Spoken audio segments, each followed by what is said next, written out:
Good afternoon বন্ধুরা, কেমন আছো তোমরা? আশা করি প্রত্যেকেই ভালো আছো, সুস্থ আছো, সাবধানে আছো। তো বন্ধুরা, এই যে দুপুরবেলা খাওয়া দাওয়া হলো, আমাদের খাওয়া দাওয়া হলো। আজ সেরকম রান্না হয়নি, সিদ্ধ ভাতই হয়েছে, বাবুসোনারা সিদ্ধ ভাত। তো আমি এখন যেটা করছিলাম সেটা হচ্ছে জামা কাপড় ভাঁজ করছিলাম, রোদ থেকে তুলে আনলাম, কারণ এখন তো প্রায় বেশ ভালো মতো গরম পড়ে গেছে।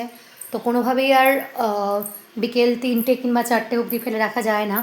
তো জামা কাপড় নিয়ে এসে ভাঁজ করছিলাম। এই যে অর্ধেকটা ভাঁজ হয়ে গেছে, যে কটা তো ভেজা আছে সে কটা এখানে একটু মেলে দিয়েছি। আর রাতের মাসি আজকে আসবে না, তো ভেবেছি যে রুটি করব, আমি রুটি করব। তো একটু রেস্ট নিয়ে রুটি করব। তো বাবুসোনা ভাতই খাবে, কারণ বাবুসোনার সহ্য হয় না রাতের দিকে রুটিটা।